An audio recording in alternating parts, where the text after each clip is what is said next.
lesson, we are going to learn how to verify inverses by composition.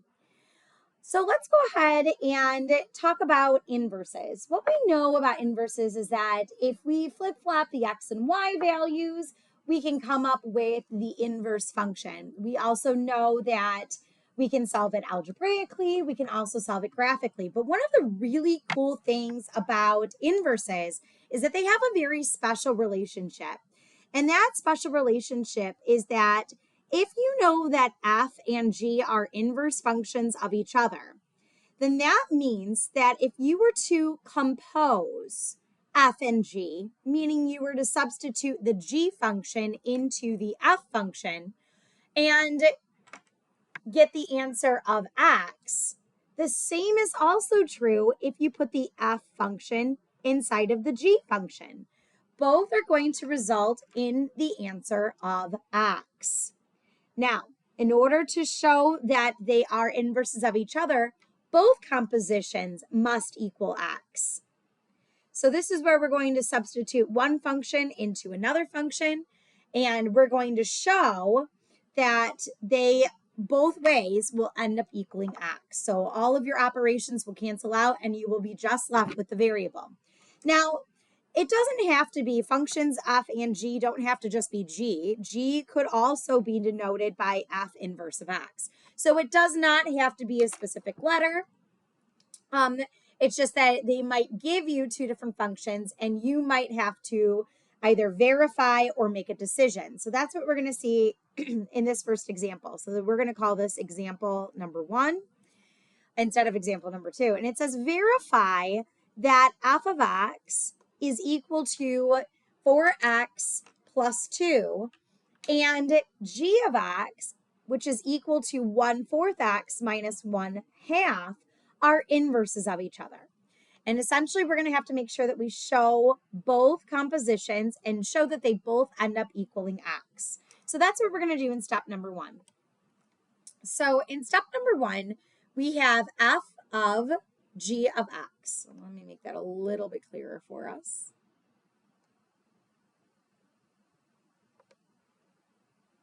All right, there we go. Thank you for your patience. So f of g of x, and what I want you to notice is that the g of x function is inside of our f function. So our f function, what this means is f of something is equal to 4 times that something plus 2. And what we're going to put inside is going to be our g of x function, which is 1/4 x minus 1/2. So that's what I'm going to put inside of my parentheses, 1/4 x minus 1/2. And now I'm going to distribute 4 to each of my terms. And when I do that, I end up with 4 times 1/4, which is just 1x, half of 4, which is minus 2, and then I have a plus 2. And what we obviously can see is that negative 2 plus 2, those are going to cancel away, leaving us simply with the letter x. So we just showed that f of g of x is equal to x. So that is showing that one composition ends up equaling x. But we have to show that both work. So I need to see both sets of compositions. So here is step 2. In step 2, I want to show that if I were to substitute f of x into my g function, I'm going to end up with x. So I'm going to write g of something is equal to 1/4 times that something minus 1/2. And that's what that g of x function means. But what we're going to be substituting in is the f of x function. And the f of x function is 4x plus 2. And that is what is going to go inside of the parentheses. So now I'm going to distribute that 1/4 to each of our terms. And I have 1/4 times 4 ends up equaling 1x. And 1/4 times 2, if it helps, make that a 2/1. So this is 2/4, which essentially adds to equal 1/2. And then minus 1/2. And 1/2 minus 1/2, we know that that is going to cancel away, leaving us with our answer of simply x. So we can say that g of f of x is equal to x. And that's what we wanted to show. So because we ended up with 2 check marks, what this means is that f and g, or f of x and g of x, are inverse functions.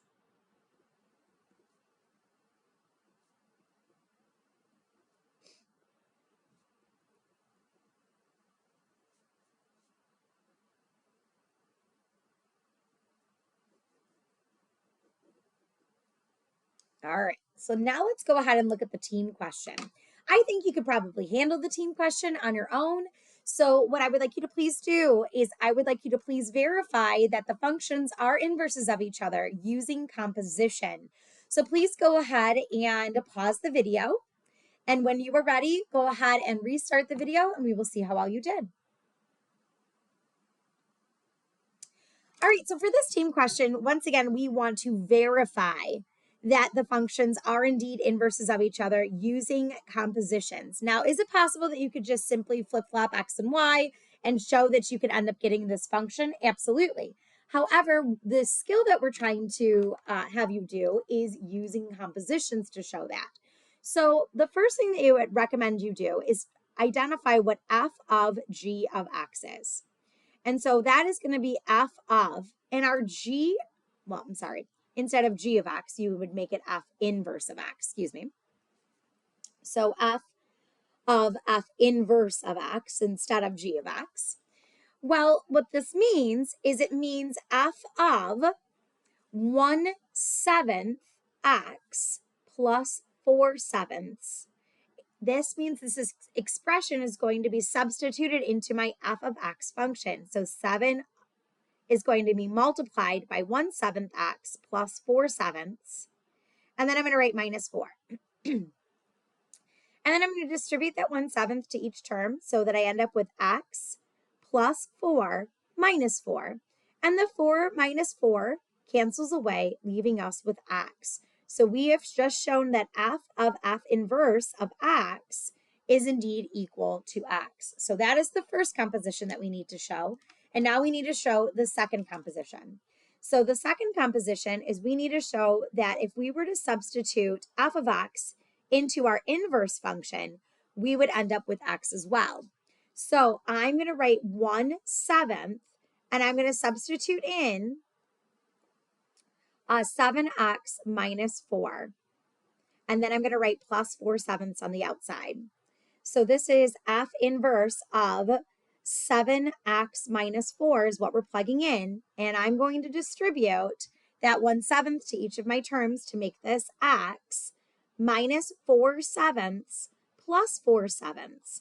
And what we see is that the 4/7 are going to cancel away. And we are left with f inverse of f of x is indeed equal to x. So because we were able to whittle it down to 2 different check marks, we can say that f of x and f inverse of x are inverse functions. We have just verified that. All right, let's go ahead and look at example number 2.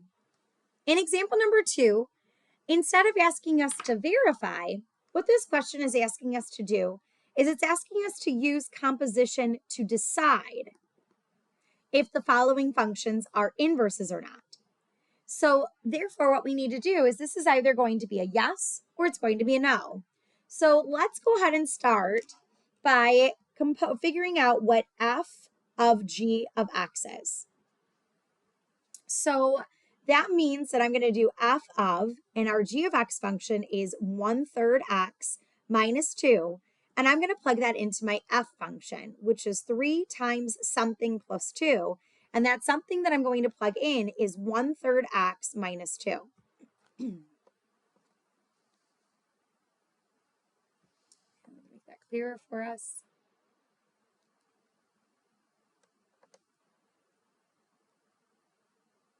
There we go. So I'm going to distribute that 3 to each term, and I end up with x minus 6 plus 2. which ends up equaling x minus 4. Please notice that x is not alone. So that already is concerning, but we're going to show, just in case maybe something happened, that because our x is not alone, I think that automatically we can just say, like, we can even plug in f of x into our g function if you wanted to. But because x is not alone and it does not equal x, what we can conclude is that f of x and g of x are not inverse functions of each other.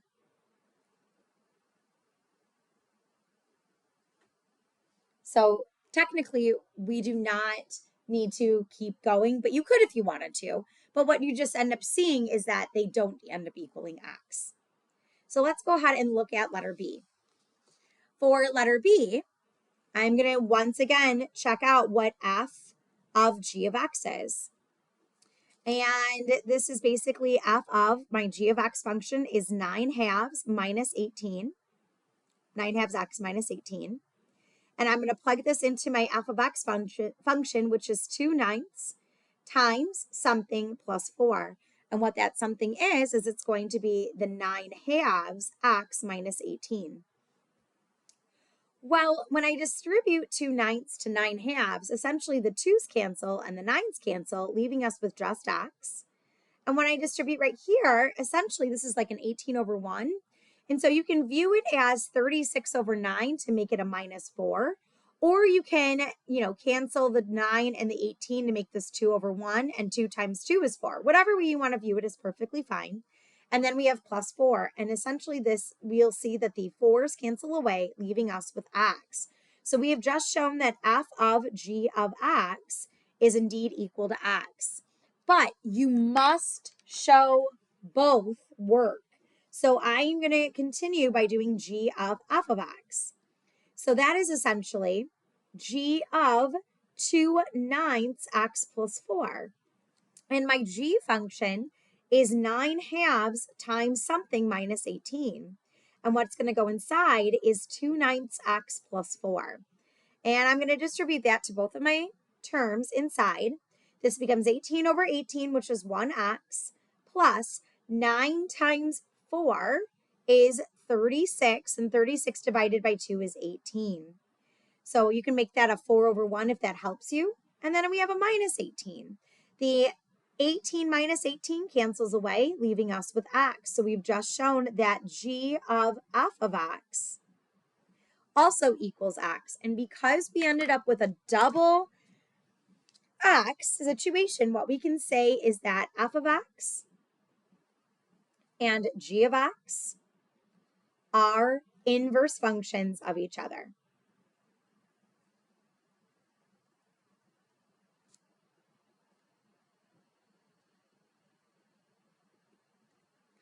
So I need to see both compositions. All right, let's go ahead and also take a look at this last page. And what this last page is talking about is a preview of what is to come for second semester or our upcoming units. And this is a preview, which is really, really cool. And it says, find the inverse of the function and decide if the inverse is merely a relation or is it a function. So we're going to be using the horizontal line test and the vertical line test to help us make those decisions. And if it is just a relation, we're going to leave y equals in our answer. And if it is a function, we're going to be sure to use inverse notation. So let's go ahead and look at letter A. In letter A, we have f of x is equal to 1/3 x squared plus 7. So hopefully it clears up really quick. Okay, so just like we did before, we can find the inverse function simply by changing that f of x to being a y equals. And that is y equals 1/3 x squared plus 7. And I'm going to flip-flop my x and y values to make this x is equal to 1/3 y squared plus 7. And I want to get y alone at this point. So that's what I'm going to do right here. I'm going to get y alone.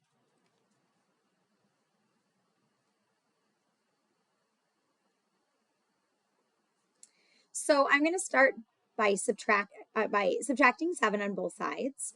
And when I do that, I end up with x minus 7 is equal to 1/3 y squared. I need to get y squared alone, so instead of dividing by 3, I'm going to multiply both sides by 3.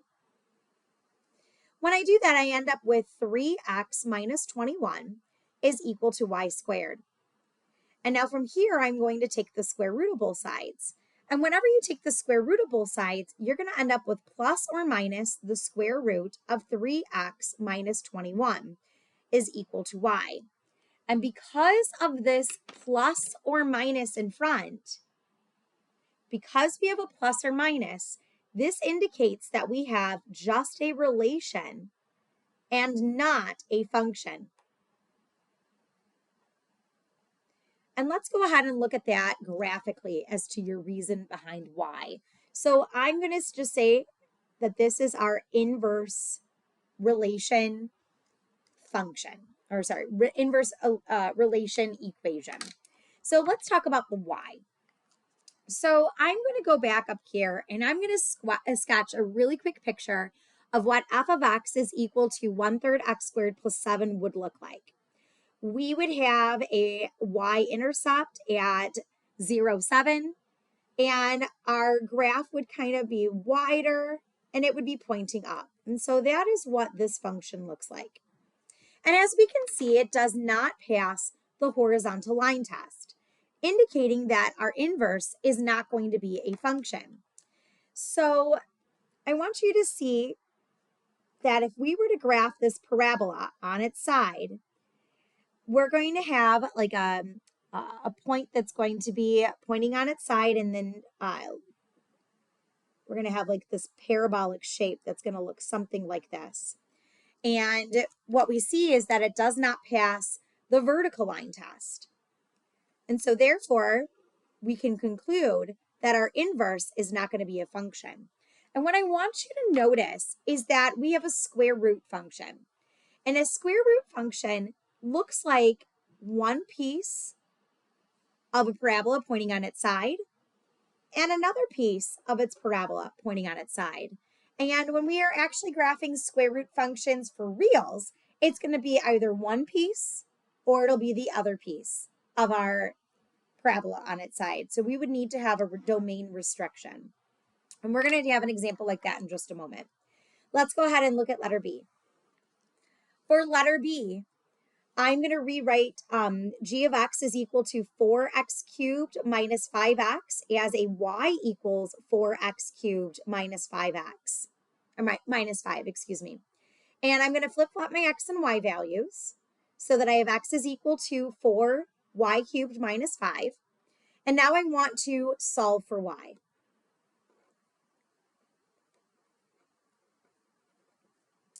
And I'm going to bring 5 to the other side by adding it. And I end up with x plus 5 is equal to 4y cubed. I need to get that y alone, so I'm going to divide both sides by 4. And I'm just going to leave it as, I'm going to divide, not leave it, I'm going to divide every single term individually by 4 to make this 1/4 x plus 5/4 is equal to y cubed. And the way that we get rid of a cube is we're going to take the cube root of both sides. So this ends up being a cube root function of cube root of 1/4 x plus 5/4 is equal to y. Now the question is this a function or is this a relation? So let's go back to what this graph would look like. And I'm going to draw a really quick sketch of what this function would be. We would have a y-intercept down here at -5, and then it would kind of look like a stretched out S, and it would pass the horizontal line test. So as you can see right here, we can cross a horizontal line at any point, and it'll only cross at only one at a time. So because it passes the horizontal line test, that means its inverse is a function. So we can rewrite this as the cube root of 1/4 x plus 5/4 would be equal to g inverse of x. And I'm using g inverse of x because our original function was g of x.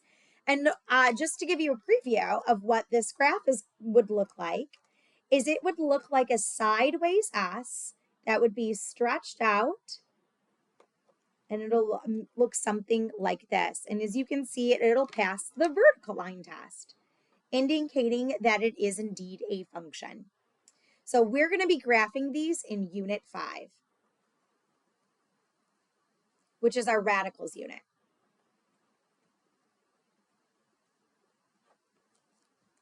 All right, let's go ahead and look at letter C. In letter C, let's go ahead and find its inverse function.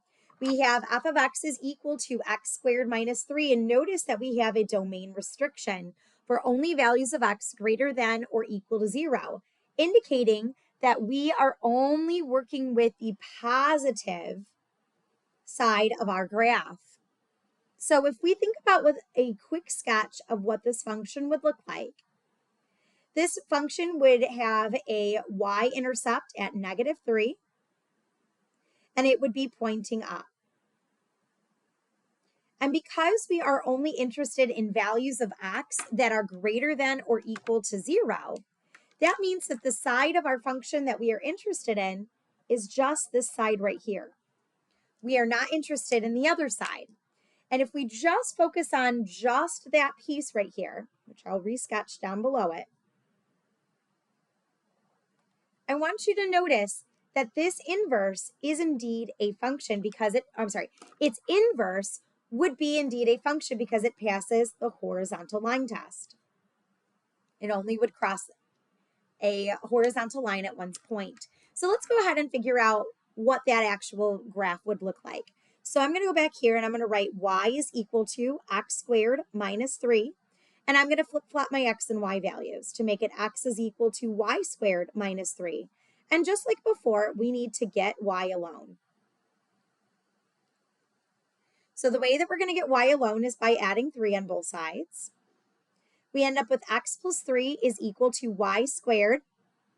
And then to get rid of the square, I'm going to take the square root of both sides. And so naturally, we would write plus or minus the square root of x plus 3 is equal to y. But because of the restriction on the domain that we had up here, between the positive or the negative, we are just going to be working with the positive side of our radical. So it's just going to be a positive square root of x plus 3. And because of that, we will have an inverse function. And so we can write it in function notation. And a quick sketch of what that's going to look like is it's going to be a function where we have a y or an x-intercept located at x is equal to -3. It'll be a horizontal shift to the left 3 units. And then I want you to notice that this is just half of a parabola pointed on its side, and it does indeed pass the vertical line test, indicating that this inverse is indeed a function. And this is called a square root function. And we're going to be graphing these once again in Unit 5, the radicals unit.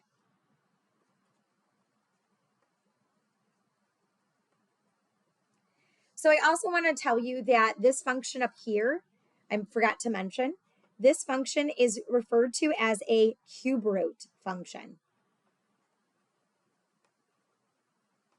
And yes, once again, we're going to be talking about that in Unit 5.